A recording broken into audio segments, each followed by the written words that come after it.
Kemudian, Ahmad bin Hanbal menjawab, alangkah baiknya engkau membuat kebajikan kepada ibu bapak itu.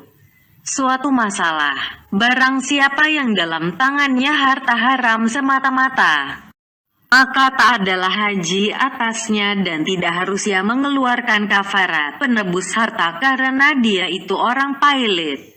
Dan tak wajib atasnya zakat, karena arti zakat ialah wajib mengeluarkan 1/40 harta umpamanya. Dan dalam hal ini, ia wajib mengeluarkan semuanya. Ada kalanya mengembalikan kepada pemiliknya kalau dikenalnya atau diserahkan kepada fakir miskin kalau tidak dikenalnya pemiliknya. Adapun apabila harta itu harta syubhat, diragukan, yang mungkin bahwa harta itu halal, maka apabila tidak dikeluarkannya dari tangannya, niscaya haruslah ia mengerjakan haji, karena keadaannya halal itu mungkin. Dan haji itu tidak gugur, kecuali dengan kemiskinan. Dan dalam hal ini kemiskinannya itu tidak diyakini.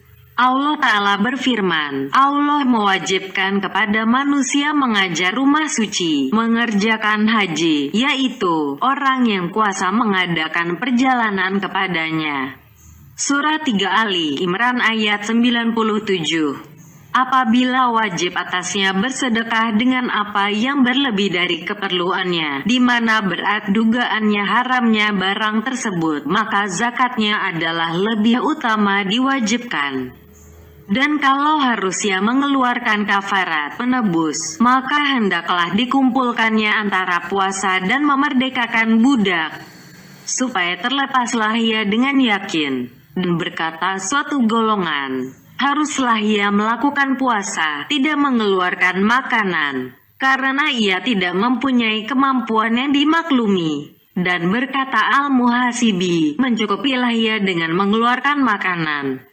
Dan pendapat yang kami pilih ialah bahwa tiap-tiap syubhat diragukan itu kita hukumkan dengan wajib menjauhkannya dan kita teruskan mengeluarkannya dari tangannya.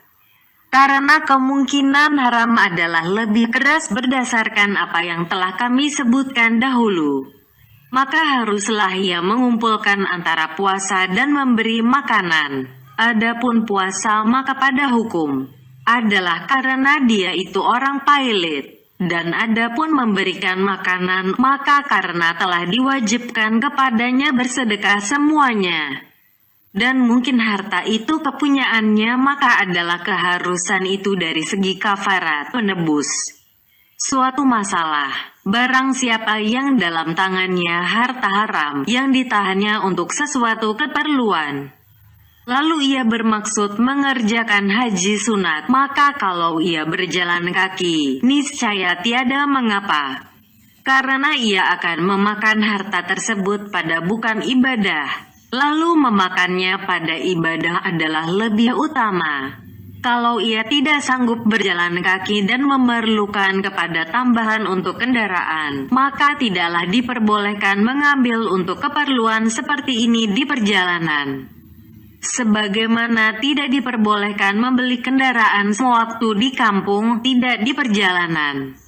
Kalau ia mengharap akan sanggup memperoleh yang halal kalau ia terus tinggal di kampung, di mana ia tidak memerlukan kepada haram-haram yang lain, maka menetap di kampung untuk menunggu yang halal itu adalah lebih utama daripada haji dengan berjalan kaki dengan harta yang haram. Suatu masalah, barang siapa keluar untuk mengerjakan haji wajib dengan hara yang padanya ada syubhat diragukan, maka hendaklah ia bersungguh-sungguh berusaha supaya adalah makanannya dari yang halal, yang baik.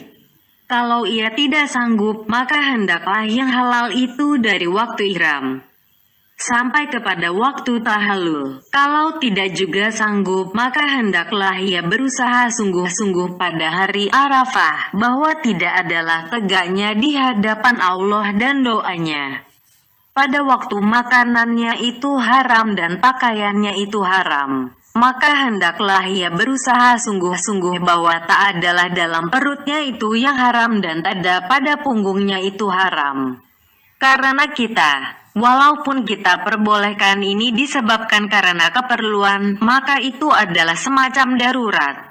Dan apa yang kita hubungkan itu dengan yang baik-baik yang halal.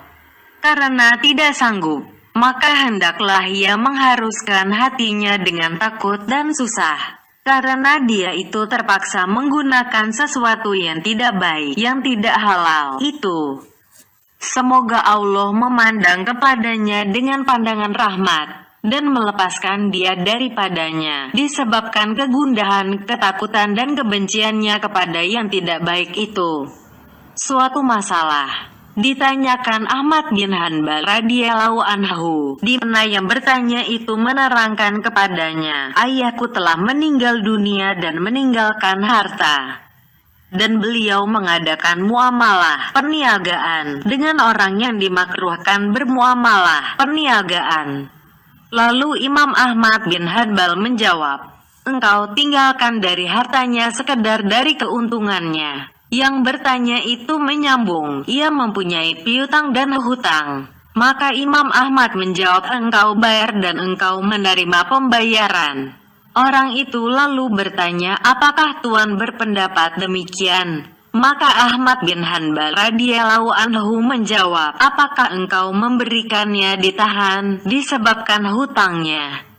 Apa yang disebutkan itu adalah benar, yaitu menunjukkan bahwa beliau melihat harus berhati-hati dengan mengeluarkan kadar yang haram. Karena beliau berkata, dikeluarkan sekedar keuntungan. Dan beliau melihat bahwa segala benda dari hartanya itu adalah miliknya sebagai ganti daripada apa yang diberikannya pada muamalah perniagaan yang batal dengan jalan balas membalas dan terima menerima.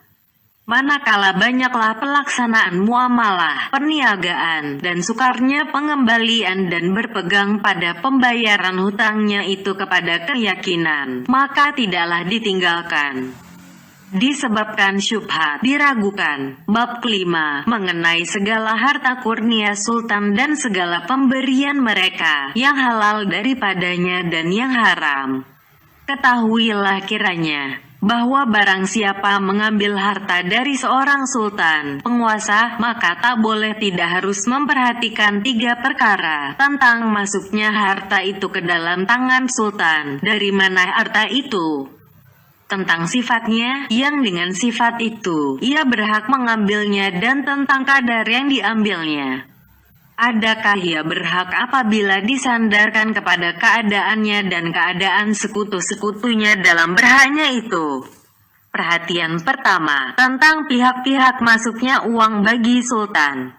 Tiap-tiap yang halal bagi sultan, selain dari tempat-tempat orang ramai dan berkongsi padanya rakyat, ialah 2 bagian. Bagian pertama, yang diambil dari orang-orang kafir, yaitu harta rampasan perang ganimah yang diambil dengan paksaan, dan harta fai, yaitu hasil yang diperoleh dari orang-orang kafir dalam tangan sultan tanpa peperangan.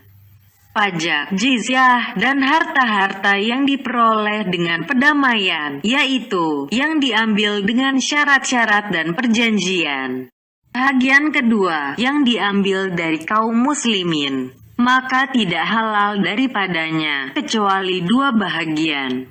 Harta warisan dan lain-lain barang hilang yang tak tentu pemiliknya, dan harta-harta wakaf yang tak mempunyai pengurus.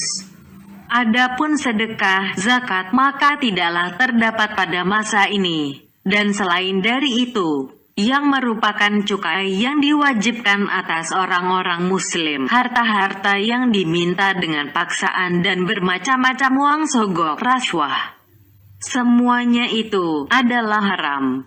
Maka apabila sultan menetapkan untuk seorang ahli fikih, faqih, atau orang yang lain, sesuatu kurnia, pemberian atau anugerah di atas suatu hal, maka tidaklah terlepas dia dari 8 hal. Ada kalanya sultan menetapkan yang demikian baginya atas jizyah atau harta warisan atau harta wakaf, atau atas milik yang dihidupkan oleh sultan, atau atas milik yang dibelinya, atau atas pekerja uang. cukai orang-orang Islam atau atas penjual dari sejumlah para saudagar atau atas harta simpanan negara. Maka yang pertama, yaitu jizyah. 4/5 daripadanya adalah untuk kepentingan umum dan 1/5-nya adalah untuk pihak-pihak tertentu. Maka apa yang ditentukan pada 1/5 dari pihak-pihak itu atau pada 4/5 untuk sesuatu yang ada padanya kemuslihatan umum dan dijaga padanya kehati-hatian tentang kadarnya, maka itu adalah halal. Dengan syarat bahwa tak ada jizyah itu kecuali diwajibkan secara agama. Tak ada padanya berlebih dari sedinar atau 4 dinar. Karena juga itu termasuk pada tempat ijtihad mengeluarkan pendapat pertimbangan. Dan bagi sultan boleh berbuat sesuatu apa yang ada pada tempat ijtihad mengeluarkan pendapat pertimbangan. Dan dengan syarat bahwa orang zimmi, orang yang bukan Islam, yang berada keamanannya dalam tanggung jawab pemerintah Islam yang dikutip jizyah daripadanya itu adalah orang yang berusaha dari cara yang tidak diketahui haramnya. Maka tidaklah pegawai sultan itu zalim dan juga tidak penjual khamar anak-anak dan wanita. Karena jizyah itu tidak dikenakan atasnya. Maka inilah hal-hal yang harus diperhatikan tentang cara mengenakan jizyah kadarnya. Sifat orang yang diserahkan jizyah kepadanya dan kadar yang akan diserahkan. Maka haruslah diperhatikan pada semua itu. Yang kedua, harta warisan dan harta-harta hilang dari pemiliknya. Maka harta-harta ini adalah untuk kepentingan umum. Dan diperhatikan tentang orang yang meninggalkan harta itu. Adakah hartanya semuanya itu haram atau yang terbanyak daripadanya atau bahagian yang tersedikit daripadanya. Dan telah diterangkan dahulu hukumnya. Kalau harta tersebut tidak haram, niscaya tinggallah memperhatikan tentang sifat orang yang akan diserahkan harta tersebut kepadanya dengan adanya kemuslihatan umum pada penyerahan kepadanya. Kemudian, mengenai kadar yang diserahkan itu. Yang ketiga, harta-harta wakaf. Dan demikian juga berlakulah perhatian padanya, sebagaimana berlakunya pada harta warisan, serta tambahan satu hal, yaitu syarat orang yang mewakafkan, sehingga adalah yang diambil itu sesuai bagi yang mewakafkan dalam segala syarat-syaratnya. Yang keempat, apa yang dihidupkan oleh sultan. Dan ini tidak dipandang padanya sesuatu syarat, karena sultan itu boleh memberikan dari harta miliknya apa yang dikehendakinya kepada siapa yang dikehendakinya dan berapa yang dikehendakinya.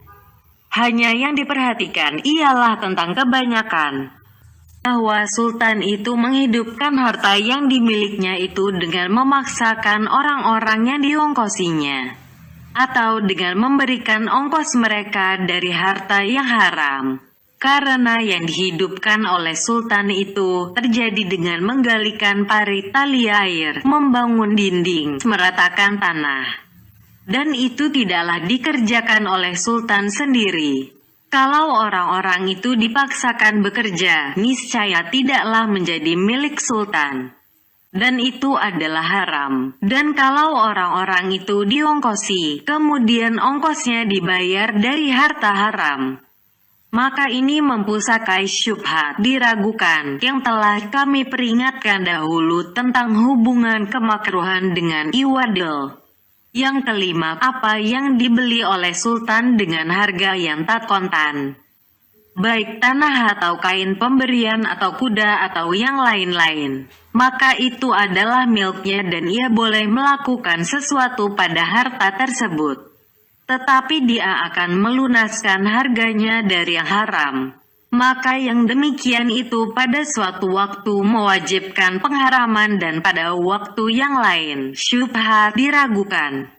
Dan telah disebutkan dahulu penguraiannya. Yang keenam, bahwa sultan menetapkan atas pekerja uang cukai orang-orang Islam atau orang yang mengumpulkan harta-harta pembahagian dan harta yang diminta dengan paksaan.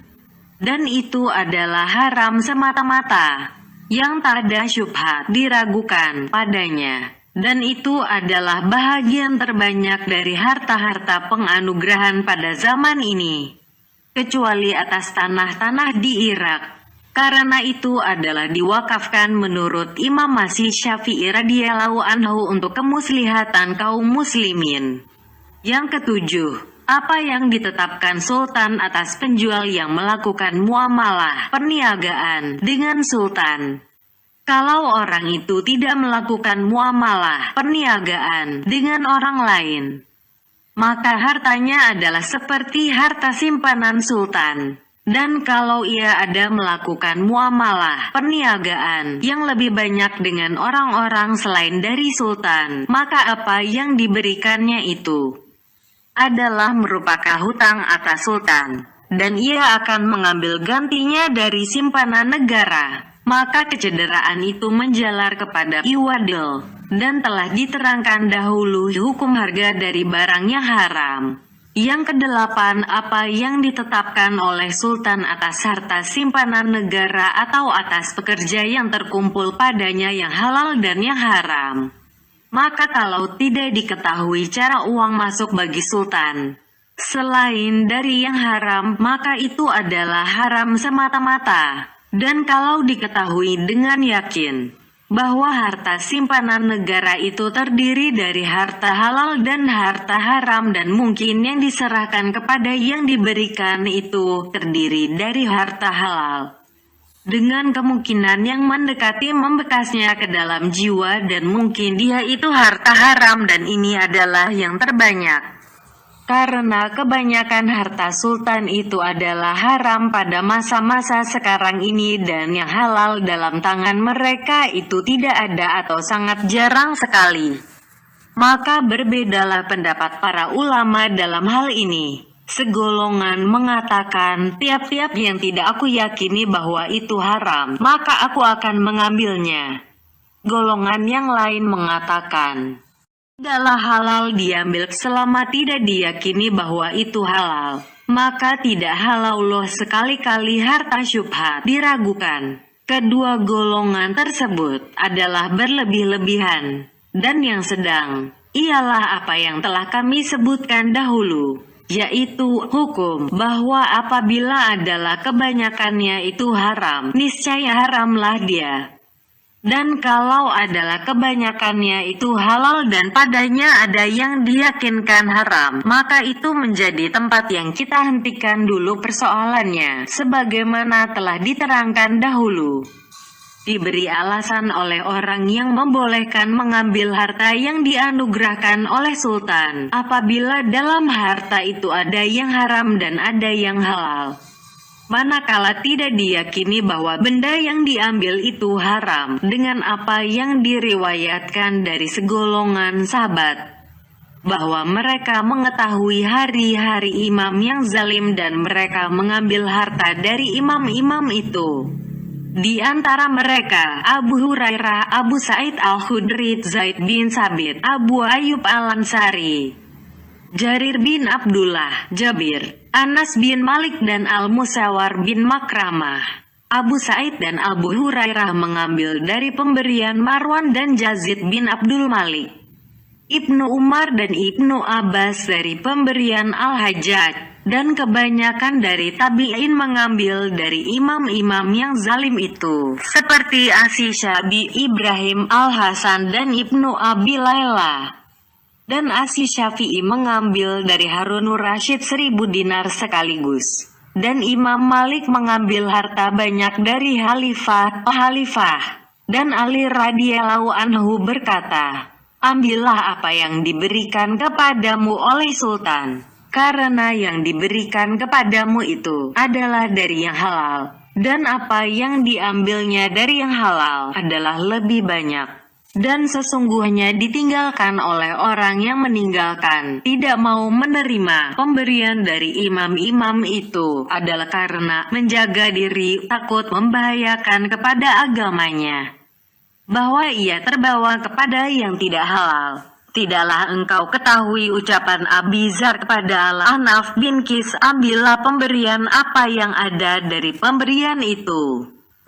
Kalau pemberian itu menjadi harga agamamu, maka tinggalkanlah. Abu Hurairah radhiyallahu anhu berkata, apabila kepada kami, niscaya kami terima, dan apabila tidak diberikan, maka kami tidak meminta. Diriwayatkan dari Sa'id bin Al-Musayyab bahwa Abu Hurairah radhiyallahu anhu apabila dia diberikan oleh Muawiyah, maka ia berdiam diri. Dan kalau tidak diberikan, beliau tidak merasa senang. Dari Asy-Syabi yang meriwayatkan dari Masruq yang mengatakan, senantiasalah pemberian itu pada orang-orang yang menerima pemberian, sehingga mereka dimasukkan ke dalam neraka. Artinya, ia dibawa oleh yang demikian kepada yang haram, bukan pemberian itu sendiri yang haram. Nafi meriwayatkan dari Ibnu Umar radhiyallahu anhu bahwa Al-Mukhtar mengirimkan harta kepada Ibnu Umar, maka beliau menerima kiriman itu. Kemudian berkata, aku tidak meminta pada seseorang dan aku tidak menolak apa yang dianugerahi oleh Allah kepadaku. Dan Al-Mukhtar menghadiahkan kepadanya seekor unta, maka beliau menerima unta tersebut. Dan orang mengatakan bahwa unta itu adalah unta dari Al-Mukhtar. Tetapi ini berlawanan dengan apa yang diriwayatkan, bahwa Ibnu Umar radhiyallahu anhu tidaklah menolak hadiah seseorang selain dari hadiah Al-Mukhtar. Dan sandaran berita tentang penolakannya itu adalah lebih teguh. Dan dari Nafi bahwa beliau berkata, Ibnu Mamar mengirimkan kepada Ibnu Umar uang 60.000. Lalu dibagi-bagikannya kepada orang banyak. Kemudian datanglah padanya orang yang meminta. Maka beliau berhutang untuk orang itu dari sebahagian orang yang telah diberikannya. Dan beliau berikan kepada orang yang meminta itu. Tatkala datang Al-Hasan bin Ali radhiyallahu anhu kepada Muawiyah radhiyallahu anhu, lalu Muawiyah berkata, akan aku berikan kepadamu suatu pemberian yang belum pernah aku berikan kepada seseorang sebelum kamu dari orang Arab, dan tidak akan aku berikan kepada seseorang sesudah kamu dari orang Arab. Orang yang meriwayatkan cerita ini menerangkan bahwa lalu Muawiyah memberikan kepada Al-Hasan 400.000 dirham dan Al-Hasan terus mengambilnya. Diriwayatkan dari Habib bin Abi Sabit yang mengatakan, aku melihat pemberian Al-Mukhtar kepada Ibnu Umar dan Ibnu Abbas, maka keduanya menerima hadiah itu. Lalu orang menanyakan, apakah hadiah itu? Habib bin Abi Sabit menjawab, uang dan pakaian. Dari Zubair bin Uda yang menerangkan bahwa Salman berkata, apabila kamu mempunyai teman pekerja atau saudagar yang berbuat riba, lalu ia mengundang kamu makan atau sebagainya, atau ia memberikan kepada kamu sesuatu, maka terimalah. Karena kesenangan adalah bagimu dan dosa adalah atasnya. Kalau telah tetaplah yang demikian pada orang yang berbuat riba, maka orang zalim samalah halnya. Dari Ja'far, di mana ia meriwayatkan dari bapaknya bahwa Al-Hasan dan Al-Husain radhiyallahu anhu, keduanya menerima pemberian Muawiyah. Hakim bin Jubair berkata, kami pergi kepada Sa'id bin Jubair di mana ia telah dipekerjakan di daerah bawahan sungai Al-Furat. Lalu ia mengirim kabar kepada orang-orang yang mengutip bagian 1/10 dari hasil di situ. Berikanlah kepada kami makanan dari apa yang ada pada kamu. Lalu makanan itu dikirimkan oleh mereka. Maka Sa'id memakannya dan kami pun memakan bersama dia. Ala bin Zuhair al-Azadi berkata, telah datang Ibrahim kepada bapakku dan Ibrahim itu adalah pekerja di Hawan. Maka ia memberikan kepada bapakku sesuatu, lalu diterimanya. Dan Ibrahim itu berkata, tiada mengapa dengan pemberian kaum pekerja.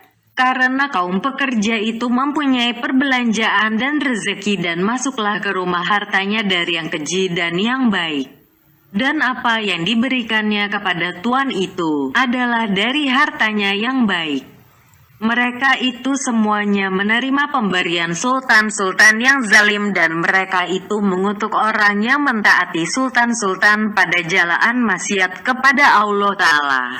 Dan oleh segolongan ini mendakwakan bahwa apa yang dinukilkan tentang segolongan dari ulama terdahulu tidak mau menerimanya. Tidaklah yang demikian itu menunjukkan haram, tetapi menjaga diri, seperti Khulafa Rasyidin, Abi Dzar dan orang-orang zuhud yang lain. Mereka tidak mau menerima dari yang halal mutlak karena zuhudnya dan dari yang halal yang ditakuti akan membawa kepada yang lebih ditakuti lantaran menjaga diri dan takwa, maka mereka kerjakan itu adalah menunjukkan kepada bolehnya, dan mereka tidak mau mengerjakannya, tidaklah menunjukkan kepada pengharamannya. Dan apa yang dinukilkan dari Sa'id bin Al-Musayyab bahwa ia meninggalkan pemberian orang yang diterimanya dalam Baitul Mal kas negara, sehingga terkumpul lebih dari 30.000. Dan apa yang dinukilkan dari Al-Hasan tentang katanya, aku tidak akan mengambil wutlu dari air orang yang pekerjaannya menukarkan uang sairafi, walaupun waktu salat itu telah sempit. Karena aku tidak mengetahui asal hartanya adalah semua itu menjaga diri yang tidak dapat dibantah. Dan mengikuti mereka atas yang demikian adalah lebih baik daripada mengikuti mereka pada yang lebih luas. Tetapi tidak pula haram mengikuti mereka pada yang lebih luas itu. Maka inilah dia syubhat diragukan bagi orang yang membolehkan mengambil harta sultan yang zalim. Jawaban untuk itu ialah bahwa apa yang dinukilkan tentang mereka mengambil itu adalah terbatas dan sedikit dibandingkan kepada apa yang dinukilkan dari penolakan dan penantangan mereka. Dan kalau berjalan kepada penolakan mereka itu oleh kemungkinan menjaga diri, maka berjalanlah kepada pengambilan dari orang yang mengambil itu. 3 kemungkinan yang berlebih kurang derajatnya dengan berlebih kurangnya mereka tentang menjaga diri. Maka menjaga diri itu terhadap hak sultan-sultan mempunyai 4 derajat. Derajat pertama, bahwa tidak mengambil sekali-kali dari harta sultan-sultan itu sedikit pun, sebagaimana diperbuat oleh orang-orang menjaga diri dari mereka, dan sebagaimana yang diperbuat oleh para khulafa Rasyidin. Sehingga Abu Bakar radhiyallahu anhu itu menghitung semua apa yang diambilnya dari Baitul Mal, maka berjumlah 6.000 dirham. Lalu dipandangnya itu selaku hutangnya pada Baitul Mal. Sehingga Umar radhiyallahu anhu pada suatu hari sedang membagi-bagi harta Baitul Mal, lalu masuklah anak perempuannya dan mengambil sedirham dari harta itu.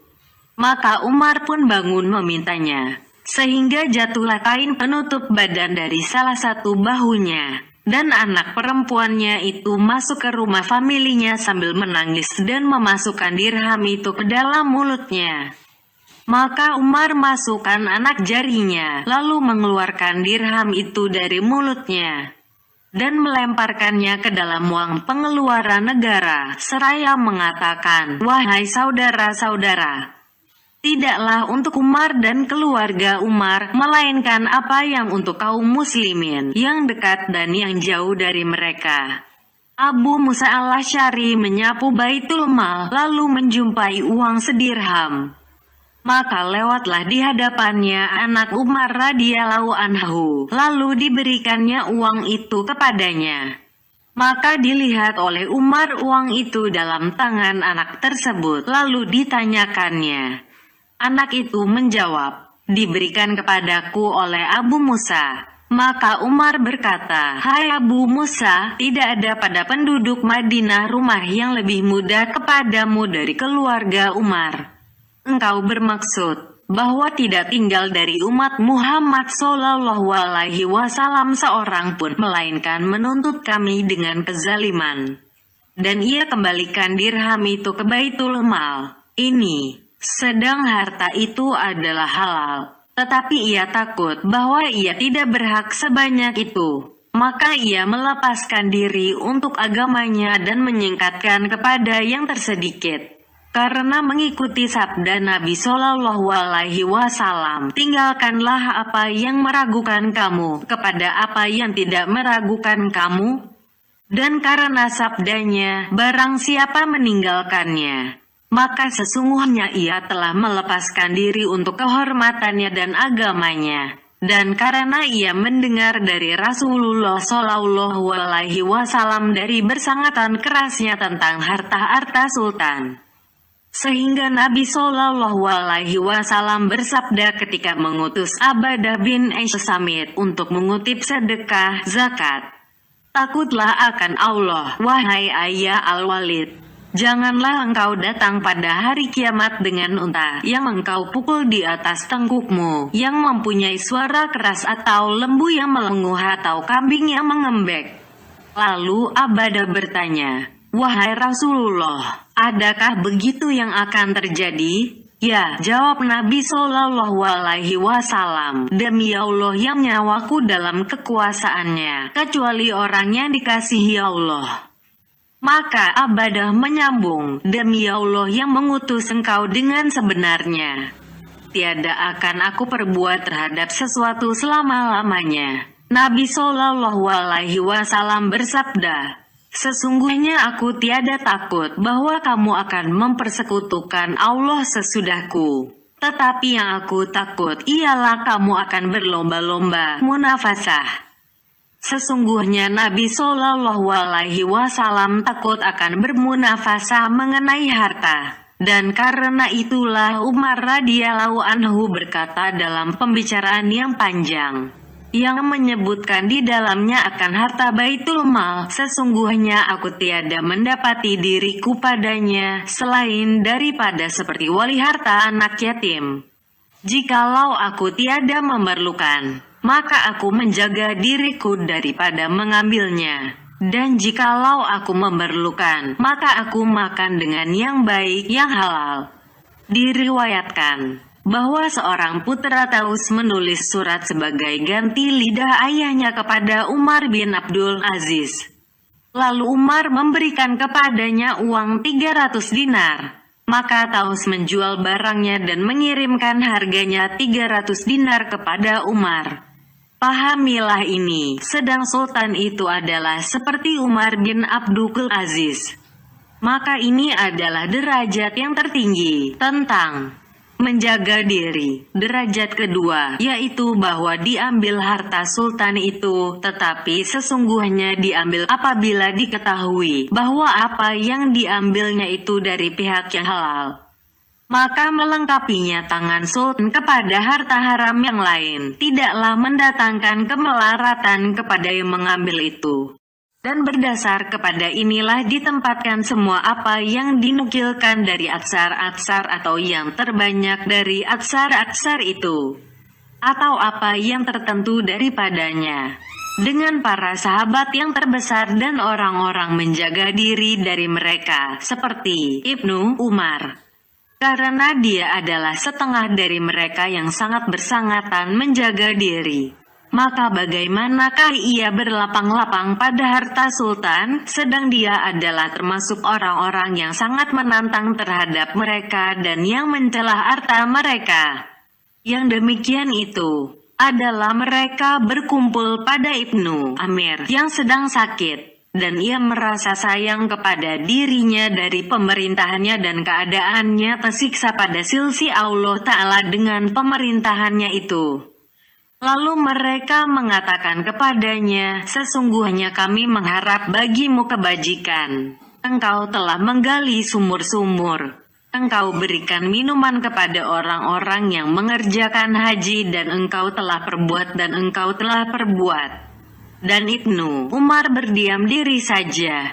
Lalu Ibnu Amir bertanya, Apakah yang akan engkau katakan, wahai Ibnu Umar? Ibnu Umar menjawab, aku mengatakan yang demikian, apabila baiklah usaha, bersila perbelanjaan dan engkau akan dikembalikan.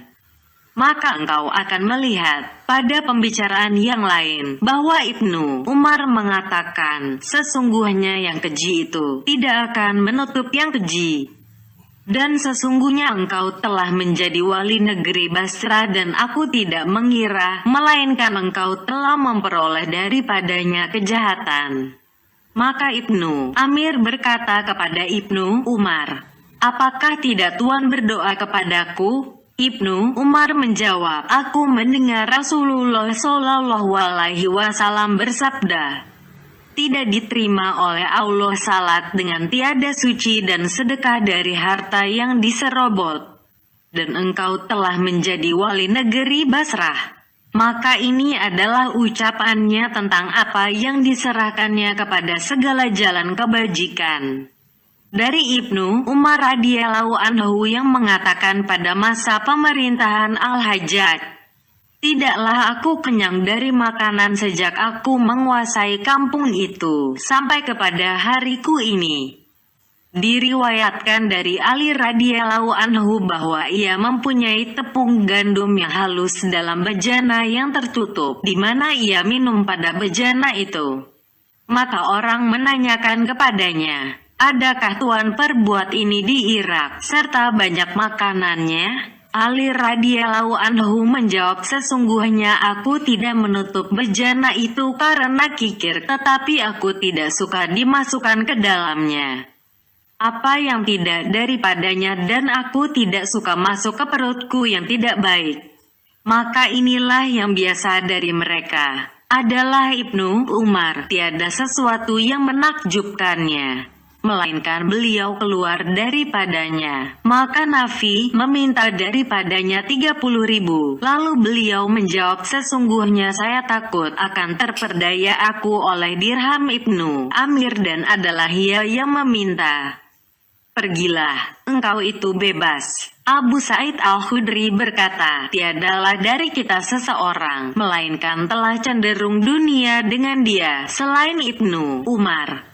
Maka dengan ini jelaslah bahwa tidak timbul persangkaan apa-apa kepadanya dan dengan orang yang ada pada kedudukannya, bahwa beliau mengambil apa yang tidak diketahuinya itu halal.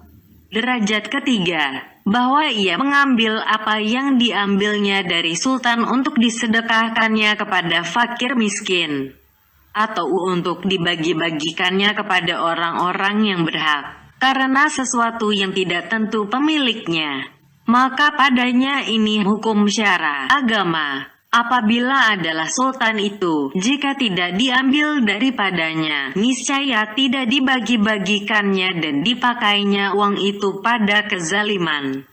Maka kadang-kadang kami katakan, mengambilkan barang itu daripadanya dan membagi-bagikannya adalah lebih utama daripada membiarkannya dalam tangannya. Ini telah menjadi pendapat setengah ulama dan akan datang caranya. Dan kepada inilah ditempatkan apa yang diambil oleh kebanyakan mereka. Dan karena itulah Ibnul Mubarak berkata, bahwa mereka yang mengambil pemberian-pemberian pada hari ini dan berdalilkan dengan Ibnu Umar dan Aisyah, tidaklah mereka itu mengikuti keduanya. Karena Ibnu Umar membagi-bagikan apa yang diambilnya, sehingga ia berhutang pada tempat duduknya. Sesudah dibagi-bagikannya uang itu sebanyak 60.000. Dan Aisyah memperbuat seperti yang demikian. Dan Jabir bin Zaid dibawa orang kepadanya harta, lalu ia menyedekahkan harta itu seraya berkata, aku berpendapat bahwa aku mengambil harta itu dari mereka dan aku menyedekahkannya adalah lebih aku sukai daripada menyimpankannya dalam tangan mereka. Dan begitulah diperbuat oleh Asy Syafi'i radhiyallahu anhu dengan apa yang diterimanya dari Harunur Rasyid. Sesungguhnya dibagi-bagikannya terus sehingga tidak dipegangnya untuk dirinya sendiri sebiji pun. Derajat keempat, bahwa ia tidak meyakini bahwa harta itu halal dan tidak dibagi-bagikannya, bahkan ditinggalkannya, tetapi ia mengambil dari sultan yang kebanyakan hartanya halal. Dan begitulah adanya para khalifah pada zaman sahabat radhiyallahu anhu dan tabi'in sesudah khulafa rasyidin. Dan tidak adalah kebanyakan harta mereka itu haram. Dan dibuktikan kepada yang demikian itu oleh pernyataan alasan dari Ali radhiyallahu anhu di mana beliau mengatakan bahwa apa yang diambilnya dari yang halal adalah lebih banyak. Maka inilah sebahagian dari apa yang diperbolehkan oleh segolongan ulama karena berpegang kepada yang terbanyak. Dan kami sesungguhnya menghentikan persoalan ini mengenai hak seseorang perseorangan dari orang banyak. Dan harta sultan itu adalah lebih menyerupai di luar hinggaan.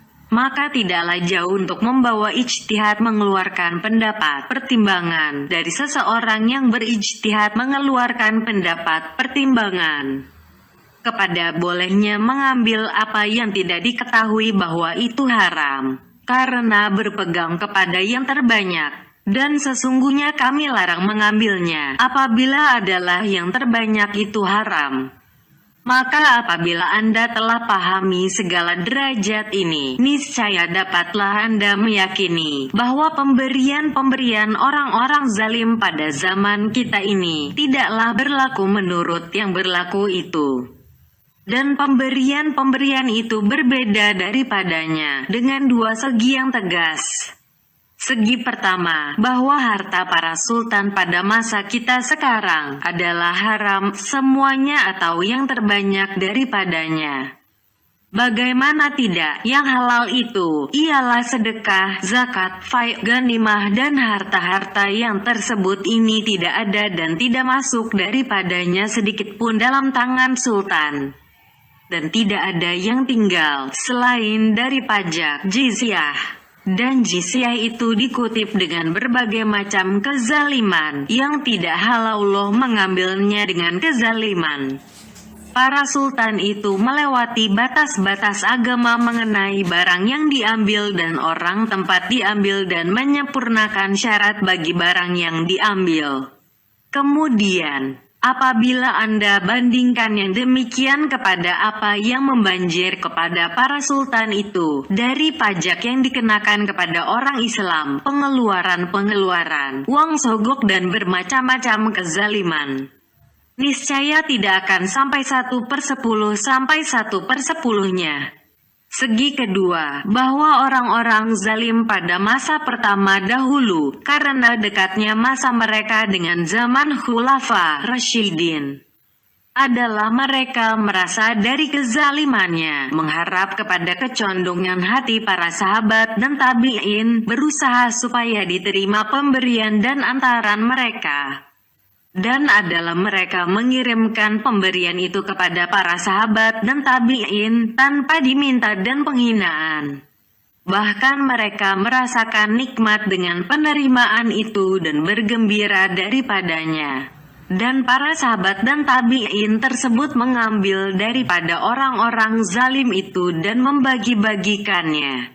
Dan tidak akan mentaati penguasa-penguasa itu dalam segala maksudnya. Tidak akan mendatangi majelis mereka, tidak akan membanyakkan berkumpul dengan mereka dan tidak akan suka mereka itu tetap terus-menerus.